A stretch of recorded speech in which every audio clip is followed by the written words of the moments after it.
Pues muy bien, amados hermanos, muy buenos días, tengan todos. Y pues vamos a continuar este mes que estamos enfatizando sobre el evangelismo. Y pues muchas veces el enemigo de nuestras almas nos engaña con muchas dudas como personas, ¿verdad?, que no conocemos de Dios y sin embargo, pues bueno, es importante poder ver cómo la palabra de Dios nos da respuesta a algunas preguntas, algunas interrogantes que tienen los inconversos. Hoy vamos a tratar de ver cómo responder a algunas preguntas a los inconversos. Son muchas preguntas, las más fuertes vendrán la semana que viene, hoy así como que un poquito más light. Hay grandes preguntas que alejan a los hombres de Dios y vamos a tratar de encontrar respuesta a estas preguntas con la Biblia, con la palabra de Dios, no con palabra de hombres, sino con palabra de Dios. Y pues empecemos. Aquí podemos ver, ¿verdad? Cómo está de en medio, como base el tema de salvación. Y una pregunta que nos podrían hacer los inconversos sería, ¿qué tengo que hacer para ser salvo? ¿No? Y esa, de hecho, es la gran pregunta que todos los hombres en algún momento de la vida sería muy bueno hacerla, porque de ella depende nuestra vida en la eternidad. Y entonces vamos a ver cómo la Biblia nos contesta sobre qué tenemos que hacer para ser salvos. Para ello vamos a el libro de Hechos, capítulo 16, versículo 31, en donde los apóstoles nos van a dar respuesta a esta pregunta. Y ahí dice la palabra de Dios, y ellos dijeron, cree en el Señor Jesucristo, y serás salvo tú y tu casa. Cree en el Señor Jesucristo, y serás salvo tú y tu casa. Pues vamos a ver cómo el fundamento de la fe en Cristo, realmente ahí se encapsula la salvación, ¿verdad? En el Nuevo Testamento lo estamos viendo. Aquí nos aclara que no depende de obras, ¿verdad? No dice que haya que ser obras, sino depende de la fe en Jesucristo. Y tiene una promesa también familiar, en donde dice, y serás salvo tú y tu casa. Y realmente esta promesa no solamente incluye al individuo, sino también en su casa. ¿Por qué? Porque justamente habla de la influencia que nosotros tenemos como creyentes, la influencia que tenemos de poder compartir primeramente a la familia, ¿no? Cualquier persona que ha llegado a Cristo, a los primeros que les habla son a sus familiares, comparten el Evangelio y entonces esta familia también puede ver cómo Dios va a bendecirnos, cómo va a cambiar, ¿verdad? Una vida de sufrimiento en una vida de paz, cómo va a ir alejando a las personas del pecado y va a testificar con su propia vida a los suyos, lo cual va a acercarlos, ¿verdad? Va a acercar a sus familiares a la palabra de Dios y también va a poder recibir él y su familia pues la salvación, no de manera directa, sino como un testimonio y como a través de que él comparte a los más queridos, a los más amados, a los más cercanos a su familia, les habla de Dios y comparte el Evangelio con ellos. Es el caso del carcelero de Filipo, ¿no? Aquí estamos, si vemos el contexto, este carcelero pues se da cuenta que realmente en este contexto aparece, ¿verdad?, Pablo y Silas encarcelados y le predican a él el Evangelio y él está desesperado. Y él pregunta cómo puede ser salvo, ¿no? Entonces vemos aquí cómo el Evangelio pues no es algo que nos cueste a nosotros, no es que nosotros hayamos hecho algo para ganarlo, es un don, es un regalo gratuito y es algo que no se puede ganar el hombre, sino es un regalo que realmente es divino y se recibe por fe. Así es de que él no pospone la decisión, sino él se da cuenta de la urgencia. Y él dice, ¿qué tengo que hacer para ser salvo, verdad? Es una necesidad inmediata y vital. Y bueno, pues aquí la palabra de Dios nos responde qué tenemos que hacer para ser salvos. También vemos que esta salvación es por gracia, no por obras, nos lo dice Efesios capítulo 2, versículos 8 y 9. Vamos a leerlo, hermanos. Dice Efesios capítulo 2, versículos 8 y 9. Porque por gracia sois salvos por medio de la fe. Y esto no de vosotros, pues es don de Dios, no por obras, para que nadie se gloríe, ¿verdad?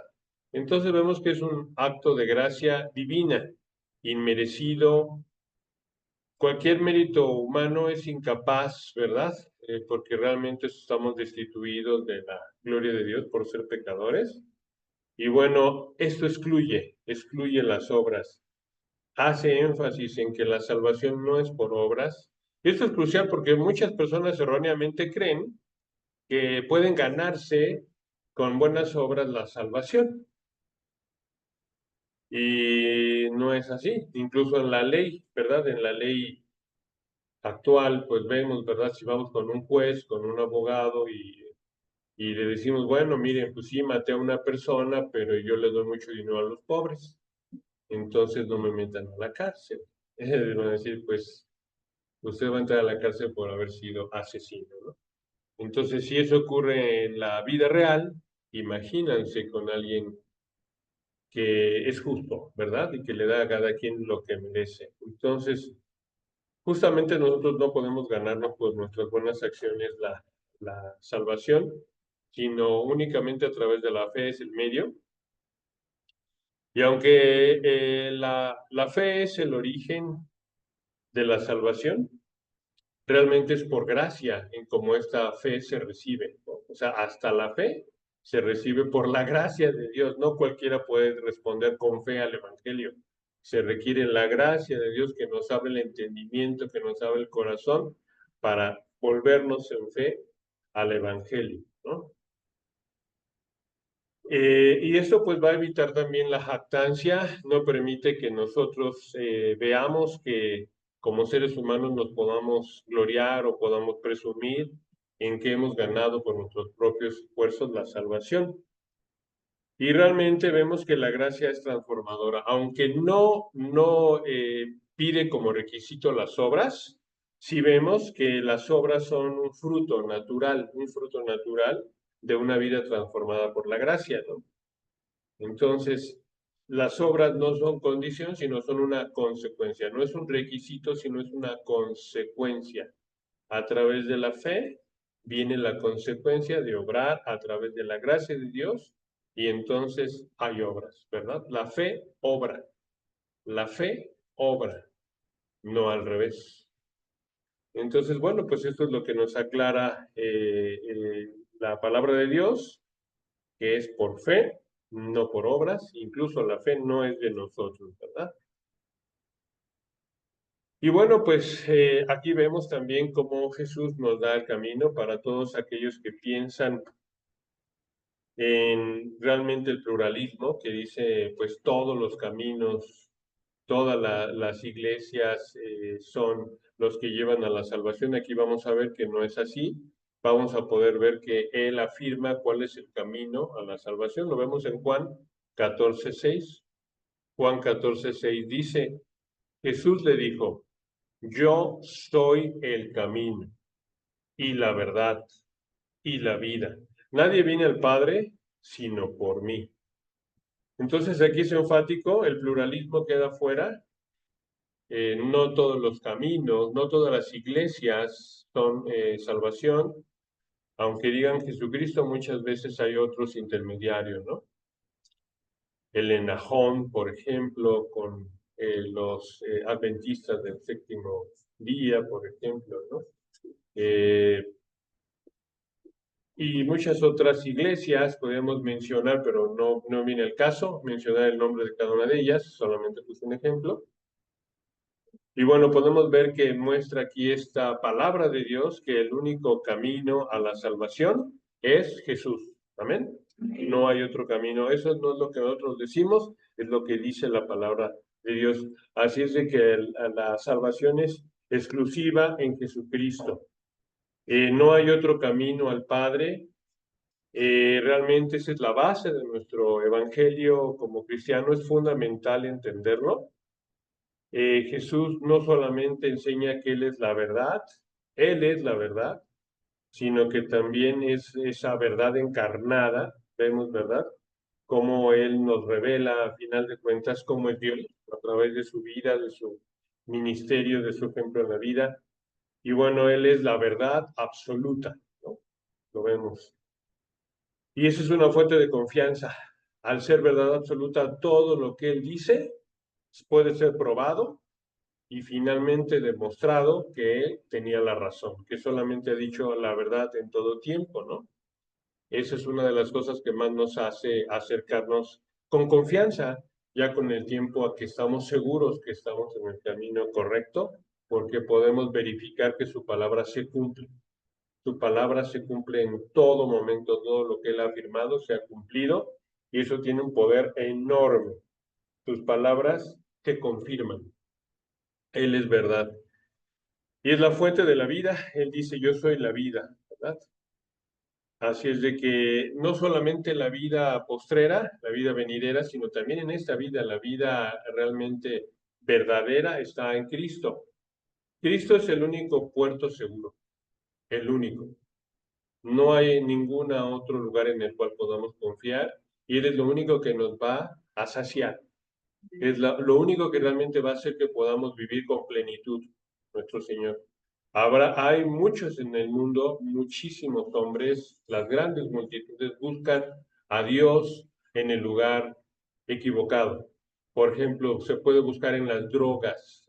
La gente, los adictos, están buscando a Dios, están buscando sentirse bien, están buscando el amor, están buscando la plenitud, y entonces buscan en esas herramientas, esos instrumentos que por un momento les dan esa plenitud, ¿no?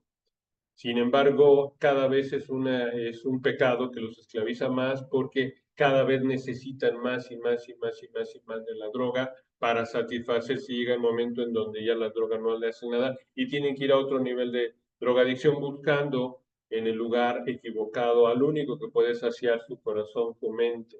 Están buscando en el lugar equivocado, y Él afirma, yo soy la vida, yo soy la vida. ¿Quieres vivir en plenitud? ¿Quieres tener gozo, paz? ¿Quieres realmente disfrutar de la vida como es? Solamente a través de Jesucristo. Y mientras más pronto lo podamos entender, menos daños podemos tener, ¿verdad? Podemos ver que ese factor de oportunidad, conocer lo antes posible de Cristo, es justamente evitar que vayamos siendo destruidos y dañados por el pecado. Amén, hermanos. Amén. Es urgente el conocer y el abrir, ¿verdad? Justamente esa puerta que nos va a llevar a la vida, no solamente postrera, sino a la plenitud de vida eterna. Entonces, aquí podemos ver que eso refuta completamente el pluralismo. No son, no sé, algunas religiones orientales, el budismo, el zen, el shintoísmo, no son las religiones estas que no hablan acerca de Jesucristo las que realmente salvan, ¿no? No, esto no promueve que haya múltiples caminos, solamente hay un solo camino, y está centrado en Jesucristo.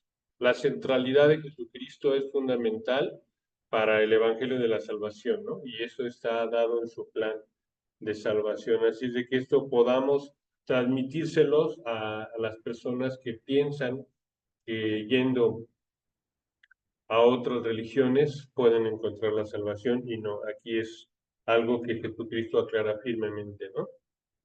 Y muy bien, bueno, pues ahora vamos a ver, permítanme un momentito, hermano. Un momentito, es que están aquí. Un momento, para no interrumpir más. Un momentito, por favor. Sí, muy bien. Bueno, ahora también una segunda pregunta que podrían tener, ya vimos las respuestas hacia cómo puedo ser salvo. Una segunda pregunta que pudieran tener los 5 inversos es, pues tengo miedo de caer, ¿no? Tengo miedo de fracasar. No me siento capaz, he fallado muchas veces y yo tengo miedo, ¿verdad? ¿Cómo puedo realmente vivir con seguridad de salvación si yo no me siento capaz? Y vamos a ver cómo nos responde la Biblia ante esta pregunta que pudieran tener los 5 versos. Y vamos a ver Juan, capítulo 10, versículos 27 y 28. Dice así: mis ovejas oyen mi voz, y yo las conozco, y me siguen, y yo les doy vida eterna, y no perecerán jamás, ni nadie las arrebatará de mi mano. Bueno, pues aquí el Señor Jesucristo nos da una promesa de seguridad de salvación, ¿verdad? Si nos identificamos como sus ovejas, podemos tener esa seguridad de salvación eterna. Él lo ha prometido, que no pereceremos jamás, ¿verdad? Y esta situación de ovejas habla de una relación íntima con Jesús. Sus ovejas tienen una relación íntima con Jesús. Él nos conoce personalmente. Aquí él está hablando de qué tanto conoce a sus ovejas. Dice, yo las conozco, ¿no? Ahí empieza una relación en donde Él nos conoce, nuestro Hacedor nos conoce, sabe las circunstancias que tenemos, sabe nuestras condiciones, Él nos conoce. Y bueno, Él personalmente tiene esa relación con nosotros y con cada una de sus ovejas. Y lo que hace es prometernos cuidado, ¿verdad? Aquí Él está haciendo esa promesa. Dice, yo les doy la vida eterna, ¿verdad? A través del alimento que Él nos da, asegura que no pereceremos nunca, asegura que nos va a cuidar, que nos va a proteger. Y aquí pues viene una palabra importante, oyen mi voz, oyen mi voz. Pasa igual, ¿verdad? Y podemos imaginarnos en un momento como un pastor guía a sus ovejas. Cuando un pastor les llama, las ovejas le siguen, ¿no? Escuchan su voz, la identifican y la siguen en obediencia hacia donde él va. Entonces, se refiere esto a una respuesta espiritual, a la obediencia, a su autoridad, ¿no? Realmente va más allá que solamente oír es obedecer, ¿verdad? Como una oveja. Imagínense una oveja en donde le está llamando el pastor y la oveja se va por otro lado y que tiene que ir atrás de esa oveja rebelde. No es así, ¿verdad? Sus ovejas oyen su voz y lo siguen, ¿verdad? Entonces, seguir a Cristo, ¿qué implica? Implica, desde luego, pues una vida de obediencia constante a sus preceptos, a sus enseñanzas, porque se confía en su dirección. Confiamos en Él, en su dirección, y entonces estamos dispuestos por convicción propia, sabemos que es lo que más nos conviene, nos dirigimos a Él, ¿no? Entonces, sí va a haber pruebas, va a haber fracasos en ciertos momentos. ¿A qué cristiano no ha tenido que lidiar con la enfermedad, con dificultades económicas, con problemas familiares? Sin embargo, el Señor nos asegura la victoria, ¿verdad? Nos asegura la protección, su guía, su cuidado. Entonces, eso es una cuestión que todos nosotros como cristianos lo hemos visto día a día. En esta semana, hermanos, por ejemplo, ¿cuántos de ustedes pudieron dar gracias a Dios por la bendición del trabajo, de la salud, de la familia, del sustento? ¿Cuántos días esta semana pudimos agradecer su protección, su cuidado, su amor? Amén, ¿no? Amén. Amén. Y esto va más allá que solamente un simple decirlo, tenemos la convicción, vemos su mano amorosa en nuestra vida día a día. A veces queremos una respuesta inmediata, ¿verdad? Ante nuestras necesidades y peticiones, sin embargo, podemos ver su mano amorosa al tiempo perfecto, al tiempo justo, al tiempo adecuado, porque y lo vamos a ver la semana que viene, muchos de las crisis, de los problemas que podemos tener, de las tribulaciones, tienen el objetivo de fortalecer nuestra fe, tienen el objetivo de llevarnos a Cristo, ¿no?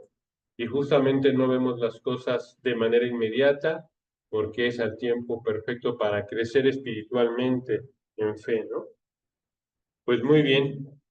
También otro lugar en donde complementa la respuesta a ese miedo de caer y de fracasar está en la confianza que podemos tener de que Dios va a estar con nosotros para ayudarnos en cada momento. En cada momento Él va a estar con su presencia con nosotros para ayudarnos, para fortalecernos.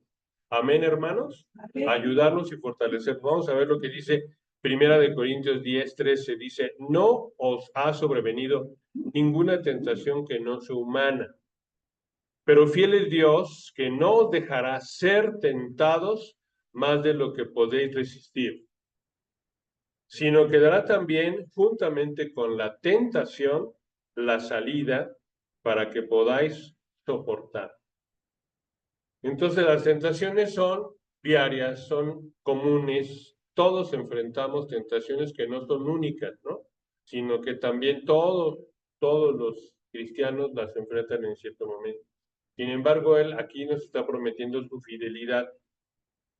Él es fiel para cuidarnos, para no permitir que seamos tentados más allá de nuestras propias capacidades. Y vamos a hacer un análisis de cada uno de los pecados, cómo Él está presente para fortalecernos y poder ante la tentación salir avante, ¿no? Entonces Él siempre nos da una promesa de escape, de poder escapar.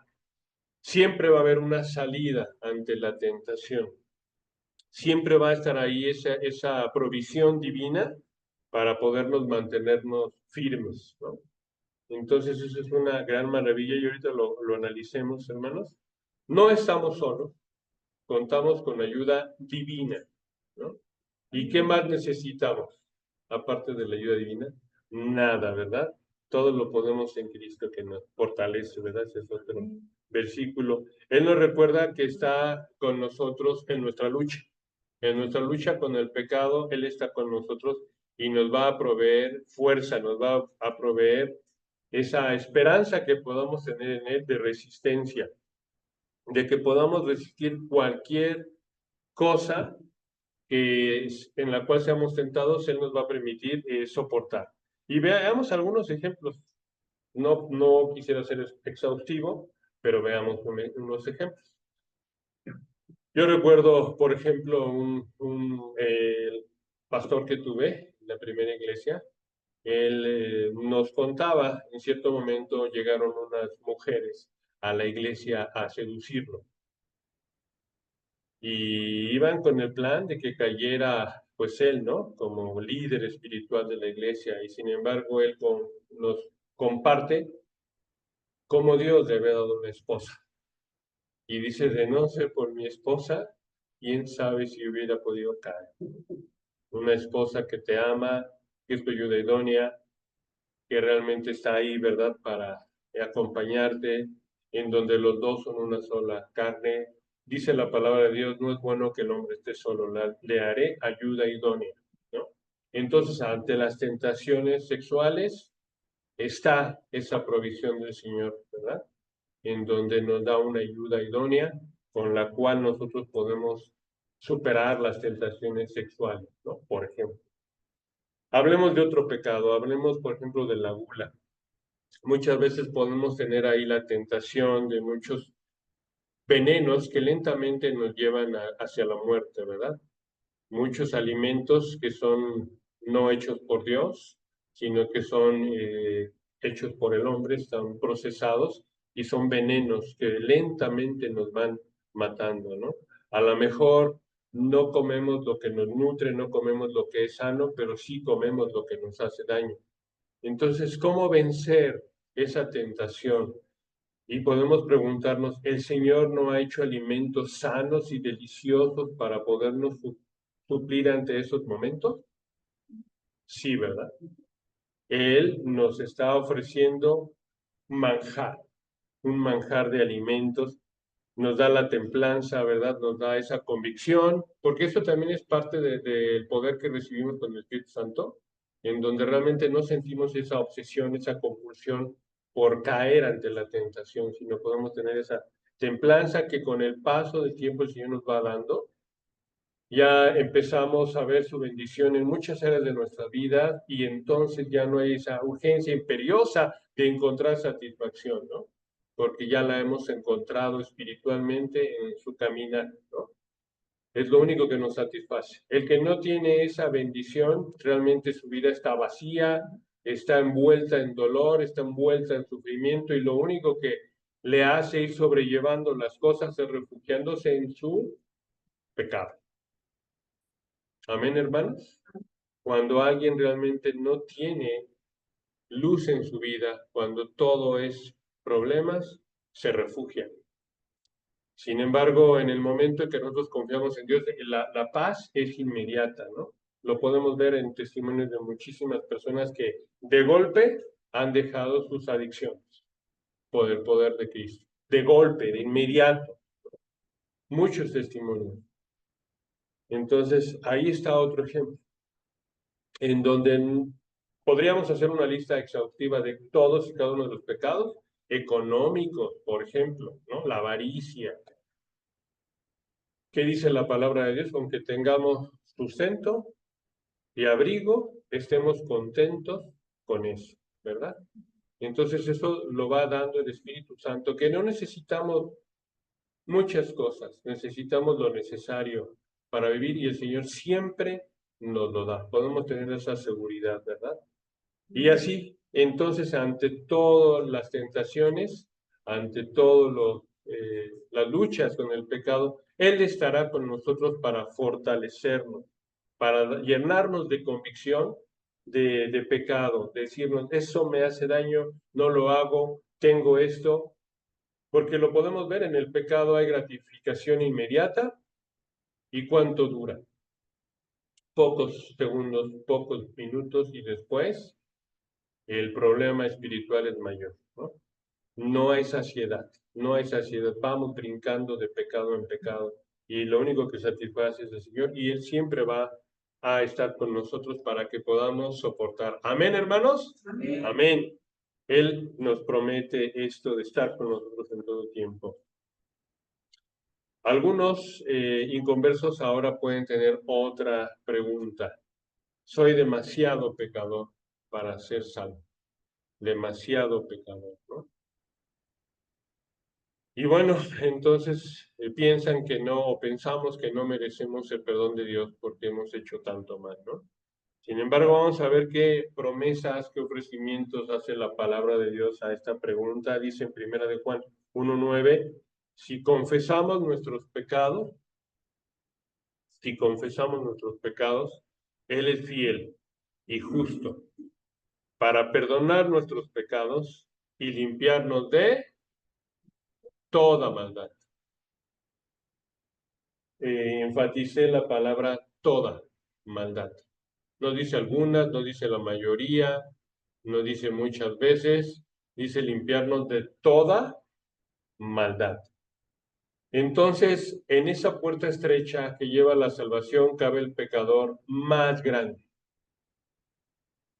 Amén, hermanos. Amén. Tiene el tamaño exacto justo para que quepa el pecador más grande. Desde luego se requiere una confesión sincera para poder recibir la salvación, para poder recibir el perdón, ¿verdad? Pero sí ese perdón y esa salvación empieza con una confesión, con un reconocimiento de nuestros pecados. Y Él es fiel y Él es justo, ¿verdad? También para perdonarnos, porque Cristo ya pagó en la cruz por nuestros pecados, pagó ahí el precio, ¿no? De nuestros pecados. Y lo hizo siendo nosotros aún pecadores, ¿no? Entonces Él ofrece una limpieza total, una limpieza completa, para podernos presentarnos sin mancha delante de Dios, no por nuestros méritos, sino por sus méritos, ¿no? No son nuestras obras, sino es su obra en la cruz la que nos salva, ¿no? Así es de que ningún pecado es demasiado grande para el poder de Cristo. No pensemos que Dios no puede obrar en nuestra vida, ¿no? No seamos tan soberbios para decir, es que Dios no puede conmigo, Dios no puede ayudarme. Realmente es una soberbia eso. pensar que Dios no puede trabajar con nosotros. Así es de que no hay pecado, por grande que sea, que Dios no pueda perdonar. Es más grande en misericordia, es más grande en amor, es más grande en perdón. Y realmente es muy grande su paciencia, hermanos, ¿no? Nosotros podemos ver que aun cuando no seamos perfectos, Él está con nosotros, ¿no? En lugar de condenarnos, Él tiene misericordia. Él nos restaura a través de Cristo. Y es maravilloso el poder darnos cuenta que no nos da lo que merecemos, no nos da el infierno que nos hemos ganado, y sí nos da lo que no merecemos, nos da el cielo y en su presencia, que nadie de nosotros merece, ¿no? Entonces es Él el que por su sacrificio en la cruz se toma la iniciativa y nos salva. Su misericordia, como vamos a ver, pues es infinita. Dice Isaías 1:18. Venid luego, dice Jehová, y estemos a cuenta. Estemos a cuenta. Aquí nos invita a razonar con Él. ¿Cómo estamos a cuentas? Cuando nosotros podemos hacer un inventario de lo que hemos recibido, de lo que hemos hecho, de sus dones y la respuesta que le hemos dado, ¿no? Es cuando estamos a cuentas con Él. Y dice aquí, si vuestros pecados fuesen como la grana, ¿cómo es la grana? Color intenso, ¿verdad? Podemos ver ahora esos colores fuertes, cómo se pueden cambiar al color de la nieve. Dice aquí, como la nieve serán emblanquecidos. Si fueren rojos como el carmesí, vendrán a ser como blanca lana. Así es de que aquí Él nos invita a razonar con Él. ¿Está dispuesto a razonar? Venid y estemos a cuenta. Si vuestros pecados fuesen grandes o rojos, vendrán a ser como blanca lana. Entonces podemos ver que nos va a ayudar en la restauración si nosotros nos dejamos ayudar por Él. Amén, hermanos. Amén. Si no somos los primeros en cerrarle la puerta, en ir corriendo a nuestros pecados. Se requiere, como vamos a ver ahorita, pues un arrepentimiento, ¿verdad? Se requiere, es una condición, no estorbarle al Señor en su proceso. Como hemos dicho en muchas ocasiones, es esa comunión con el Espíritu Santo, ¿no? Común unión, en donde el Espíritu Santo y nosotros hacemos un gran equipo, ¿no? Pero si nosotros le estorbamos, y esa es la diferencia entre alguien salvo y alguien que no es salvo. El que no es salvo lucha contra Dios para pelear junto a Satanás, el enemigo de nuestras almas, en la búsqueda del pecado, ¿no? El enemigo es Jesús, el enemigo es Cristo, ¿no? Ese es un inconverso. Lucha en contra de Dios. No lo queremos en nuestra vida. Y hoy lo vemos, ¿no? Cuántas veces ofrecemos un folleto y nos hacen así la mano. Yo de inmediato siempre digo, es sobre Jesucristo. Cuando me niegan, les digo, es sobre Jesucristo. Muchas veces dicen justamente por eso, ¿no? Correcto. Sacudimos nuestros calzados, ¿no? Entonces, pero realmente Él lleva, ¿verdad?, a que nosotros podamos testificar de su amor y entonces podamos alcanzar a los inconversos a través de esto, ¿verdad? Esa promesa de su gracia que nos va a ayudar a transformar siempre y cuando, pues, no le pongamos obstáculo. El poder de Dios es el que nos va a poder transformar en nuestra vida. Realmente no se trata de conocimiento, no se trata de hacer algo fuera de nosotros, sino el cambio lo opera Él dentro de nosotros. Es un cambio interior de pensamiento, de corazón. Nuestras inclinaciones ahora son diferentes. No sé si les ha pasado, hermanos, yo empiezo cada vez más a ver muchas veces el pecado y ya no me nace, ya no tengo el deseo de estar allí, ¿no? Amén, ¿no? Eso no lo he hecho yo, pero sí se requiere recordar la palabra de Dios. Yo cuántas veces le he dicho, Señor, si tú no haces nada, no se va a hacer nada. Ten misericordia de mí, pecador, ¿no? Declararnos incompetentes, declararnos fracasados, reconocer la verdad, ¿no? sé propicio a mí, Señor, pecador. Y el Señor, cuando lo hacemos con sinceridad, que con honestidad nos confesamos y le pedimos su ayuda, Él cambia nuestro corazón y nuestros afectos cambian, nuestras inclinaciones cambian, nuestros deseos cambian. Y entonces empezamos a ver las cosas de diferente óptica, ¿no? Ya no luchamos en contra de Dios en la búsqueda del pecado, sino ahora estamos en el otro lado, ¿no? Nos unimos a Cristo y luchamos en contra del pecado y en contra de Satanás. Él cambia nuestros afectos, nuestros deseos, nuestros anhelos. Y ahí está la evidencia de nuestra salvación. ¿De qué lado estamos? ¿Dónde está nuestro corazón? ¿Dónde están nuestros pensamientos? ¿Dónde está nuestra condición espiritual? ¿No? Ese poder transformador de dentro es lo que hace que lo que antes era imposible para los hombres, ahora es posible para Dios. Amén, hermanos. Amén. Los pecados que antes parecían imposibles de superar, Él nos limpia como de la grana a nieve, ¿verdad? De carmesí ahora a blanca lana. Hace ese cambio solamente el Señor. Él puede transformarnos y hacer nuestro corazón cada vez más puro. Eso no significa que ya no tengamos pensamientos. Mientras estemos en esta carne, va a haber un pensamiento, ¿verdad? Siempre. No dejamos de ser, digámoslo biológicamente, animales, ¿no? Y como animales somos instintivos. Sin embargo, tenemos un poder transformador en nosotros que nos va a ayudar a luchar con todo eso. Y bueno, pues Él nos ofrece la reconciliación, no solamente nos perdona, por eso dice, estemos a cuenta, no me debes nada, no hay nada que pagar. Amén, hermanos.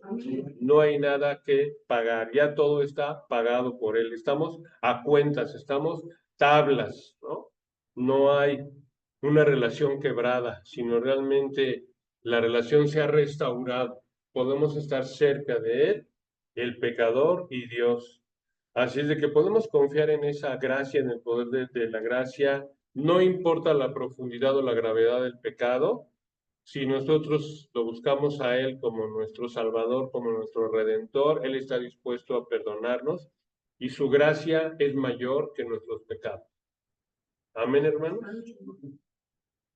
Y esa es la esperanza de purificación que nosotros tenemos. Él utiliza esta metáfora, ¿verdad? En donde compara la nieve con la lana en contra de, pues hace la comparación, ¿verdad? Del pecado grave, rojo, sangre, muerte, y otorga en cambio, pues a un alma arrepentida, perdón, limpieza y restauración. Amén, hermanos. Amén. Amén.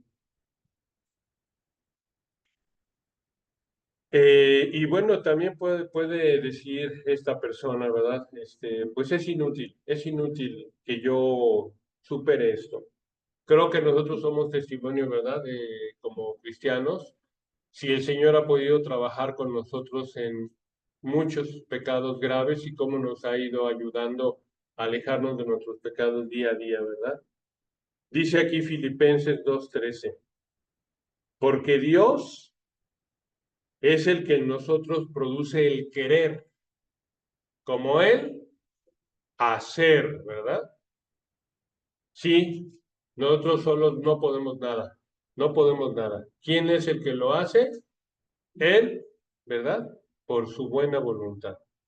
Él produce en nosotros el querer como Él hacer. Así es de que no depende de nuestra fuerza, sino de la obra de Dios en nosotros, ¿no? Así es de que pues debemos animarles, ¿verdad?, a que realmente esperen en el poder de Dios, en la gracia de Dios, en el poder del Espíritu Santo, que nos va a capacitar, que nos va a dar el poder para vivir conforme a su voluntad. Nosotros no podemos, pero Él sí puede, porque su amor es incondicional. Realmente Dios no espera que seamos perfectos. ¿Alguien de aquí es perfecto, hermano? Estamos lejos, muy lejos de ser perfectos. Sin embargo, Él nos ama, ¿verdad? Él nos perdona. Su amor se manifiesta aun cuando éramos pecadores. El sacrificio de Cristo siempre está, ¿verdad? por su amor. Ahí se manifiesta ese amor grande en que Él muere por nosotros, por toda la humanidad pecadora. Está a disposición de todos los hombres. Un amor grande, ¿verdad? Todos los hombres, cualquiera está incluido, cualquiera. Amén, hermanos. Amén. Cualquiera, cualquier ser humano que haya existido, que existe, que existirá, está incluido en el poder redentor de Cristo, si se acerca, ¿verdad?, a Dios para recibir ese regalo inmerecido y crecer en él, ¿verdad? Así es de que está a disposición. Esta salvación no está condicionada a nada, solamente muestra bondad, muestra amor, el sacrificio de Dios por nuestros pecados. Estamos libres del juicio, ¿verdad? Porque aquí se refuerza cómo actúa Dios para darnos un juicio en donde, aunque merecemos condenación, Él muere por nosotros. La iniciativa es de Él. Él es quien toma los primeros pasos para ir por nuestra salvación. Aun cuando estábamos alejados, dándole la espalda, siendo burladores, Él tiene misericordia de nosotros. Amén, hermano. Amén. Muy bien. Hemos visto algunos que juzgan a los cristianos, que se alejan por algunos cristianos. La imperfección de nosotros los creyentes nos aleja.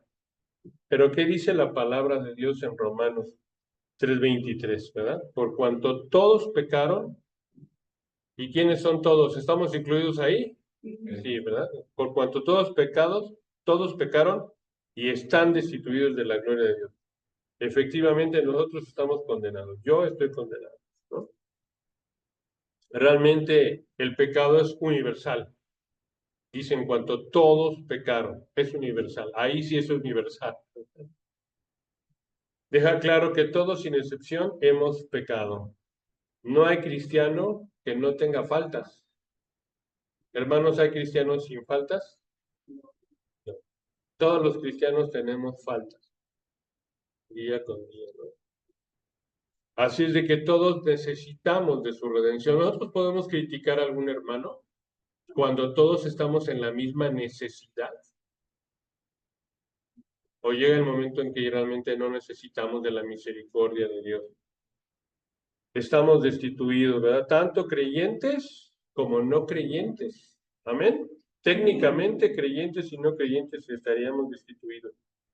Y por lo tanto necesitamos de la gracia de Dios, ¿verdad? Por eso uno de los requisitos es la humildad, ¿verdad? Dios rechaza a los soberbios, ¿verdad? La humildad en la fe es una condición en donde como cristianos también reconocemos nuestra incapacidad. Recordemos a Pablo, ¿no? Como decía, maldito de mí, el bien que quiero hacer no hago, y el mal que no quiero hacer, ese es el que hago. Siendo maduro en la fe, porque él se veía cualquier pecado lo maximizaba para hacerlo grande y verlo, ¿no? Y se sentía muy arrepentido y muy dolido de todavía tener que caer en pecado. Entonces, ni siquiera Pablo puede decir, siendo el apóstol que era, ni siquiera Pablo podía decir ya, ¿verdad? Ya no caigo. Él hablaba de que vivía aún en la carne, que vivía aún en este cuerpo, ¿verdad? Carnal, y era tentado, era pues acosado, ¿verdad? Por justamente el pecado, y que no podía estar ya perfectamente, ser perfecto en obediencia. Así es de que continuamente necesitaba depender de Dios, ¿verdad? Para superar. Eso nos lleva a ser también sensibles con los hermanos que caen, porque solamente por la gracia de Dios nosotros no somos, ¿no? Y por eso el Pablo también decía, y aquel que crea estar firme, mire bien que no caiga. Porque cualquiera de nosotros en cierto momento puede llegar a caer, ya sea por una u otro pecado podemos caer, ¿verdad? Solamente por la gracia de Dios estamos ahí. Pero ¿qué pasa cuando caemos? Pues nos levantamos, confesamos y volvemos a asirnos con fuerza de nuestro Señor, ¿verdad? Así es de que es un camino, Él es un camino, ¿verdad? Es un camino que muchas veces no es perfecto, muchas veces cuesta darnos cuenta de nuestra necesidad que tenemos día con día de su misericordia. ¿Qué nos dice Él? Orad para que no caigáis en tentación, ¿verdad? Y cuando no hemos orado, cuando no lo hemos hecho con el cuidado necesario, nos damos cuenta que cuánta falta nos hace Él, ¿verdad? Así es de que Él poco a poco a través de este camino, aunque no lo vamos a lograr en esta vida, Él promete estar con nosotros, ¿verdad? Para transformarnos cada vez más a su imagen. Pero ¿qué dice Hebreos 12:2? Hebreos 12:2 nos da una clave para compartir con los inconversos. Me encantaría que pudiéramos verlo en nuestras Biblias. Hebreos 12:2. Dice Hebreos 12:2. Puestos los ojos en Jesús, el autor y consumador de la fe. Amén, hermanos. ¿Qué le debemos de compartir a nuestros amados aspirantes a cristianos, no? No nos veas a nosotros, vamos a fallar.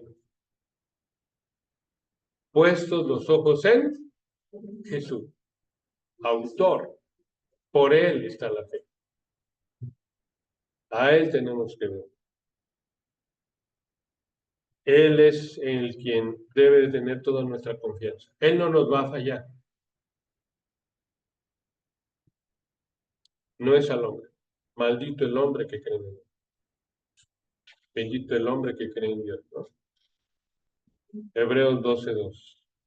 Puestos nuestros ojos en Jesús, el autor y consumador de nuestra fe. Así de que eso, todos hemos sido defraudados, todos yo me tuve que alejar de una iglesia, entiendo, ¿verdad? Entiendo. Y de otra iglesia también. Y bueno, pues muchas veces hemos sido lastimados, dolidos por hermanos en la fe que nos han fallado, pero es importante pues perseverar, ¿verdad? Dios es paciente para con todo y está trabajando continuamente en la vida de cada creyente para transformarlo, ¿verdad? Así de que bueno, pues esta es una promesa que Él nos da y tenemos que ver. Siguiendo, ¿verdad? Justamente podemos ver cómo la transformación del creyente incluso nos puede ayudar a darnos cuenta que nosotros como cristianos podemos en cierto momento ser un instrumento, un testimonio de cómo Cristo ha obrado en nuestra vida. Amén. Amén. Cómo Cristo ha obrado en nuestra vida y sigue obrando en nuestra vida. A veces lentamente vemos, Señor, es que este pecado, pero sin embargo vemos que cada vez nos duele más el pecado. Para que el pecado sea sumamente grave, dice, que el pecado sea sumamente grave cada vez más hasta que ya somos aversivos a esa situación, aversivo, inconcebible, el pecado verlo sumamente grave. Dice Filipenses 1:6, estando persuadido de esto, del que comenzó en vosotros la buena obra, la perfeccionará hasta el día de Jesucristo. ¿Habrá algo que no sea posible para Dios? Si Él la inicia, Él la va a terminar. No hay nada que se le oponga, ¿verdad? Nada. La salvación es un proceso que inicia Cristo, que inicia Dios, y estará completado por Él. ¿Y qué dijo Él en la cruz? Consumado es, ¿verdad? La victoria de Cristo está. Así de que tenemos esa confianza en que lo que Él inició, Él lo va a perfeccionar. Esa santificación nos va a estar ayudando día con día, ¿no? Lo que antes nos gozábamos en el pecado, ahora ya nos empieza a causar náuseas, ¿no? Asco, rechazo, ya no nos deleitamos como antes en el pecado, ¿no? Aunque seguimos teniendo faltas, el Señor sigue trabajando en nosotros y Él es paciente. Amén, hermanos. Amén. La paciencia Es lo que nosotros te agradecemos todos los días, Señor. Gracias por tu paciencia. Gracias por tu misericordia. La perfección no es instantánea en muchas ocasiones, ¿no? El Señor sigue trabajando a lo largo de nuestras vidas. Toda la vida va a trabajar.